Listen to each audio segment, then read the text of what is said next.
കലോത്സവങ്ങളില് ബെഞ്ചുകൾ കൂട്ടിയിട്ട് ക്ലാസ് മുറികളിലെ ബെഞ്ചുകളാണ് കലോത്സവം കാണാൻ എത്തുന്നവർക്കായി ഒരുക്കിയിരുന്നത്. പക്ഷെ ഇപ്പൊ കസേരകളായി മാറിയിരിക്കുന്നു. പക്ഷെ ബെഞ്ചുകൾക്ക് ഉണ്ടാവുമല്ലോ കഥ പറയാൻ. ആ കഥ എന്താന്ന് നോക്കാം. എല്ലാരും കലോത്സവത്തിന്റെ സന്തോഷത്തിലും തിരക്കിലൊക്കെ ആയിരിക്കുമല്ലേ? എനിക്ക് അത്ര സന്തോഷമില്ലാട്ടാ. എനിക്കെന്ന് പറഞ്ഞാ ഞങ്ങള് ബെഞ്ചുകൾക്ക്. നിങ്ങൾക്കൊക്കെ എന്താ സുഖം. ഞങ്ങളുടെ മക്കളുടെ പരിപാടികളെല്ലാം കണ്ണിറയെ കാണാൻ പറ്റണില്ലേ? പക്ഷെ വേദികള് കസേരകള് കൈയടക്കിയതോടെ ഞങ്ങൾക്കുണ്ടായിരുന്ന ആ ഭാഗ്യം ഞങ്ങളുടെ കയ്യിൽ നിന്ന് നഷ്ടപ്പെട്ടു പോയി.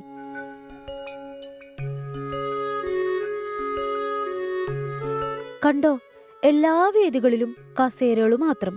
ഞങ്ങളെ മുട്ടിയിരുമി ഞങ്ങളോട് കഥകൾ പറഞ്ഞ് ഞങ്ങളുടെ മടിയിലിരുന്ന് വളർന്ന കുട്ടികളാണ്. അവരുടെ പരിപാടികൾ കാണാൻ ഞങ്ങൾക്ക് ആഗ്രഹമില്ലേ?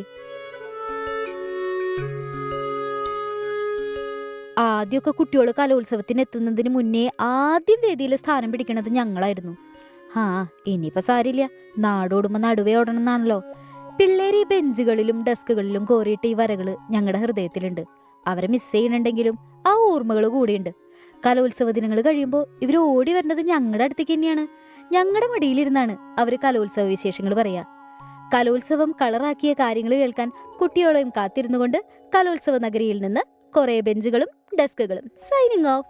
ലോകത്തെവിടെയായാലും ഏത് സമയത്തും 24 വാർത്തകളും ഓഗ്മെന്റഡ് റിയാലിറ്റി പാക്കേജുകളും എക്സ്പ്ലെയിനറുകളും വിശദമായി കാണാൻ ഞങ്ങളുടെ യൂട്യൂബ് ചാനൽ നിങ്ങൾക്ക് സബ്സ്ക്രൈബ് ചെയ്യാം.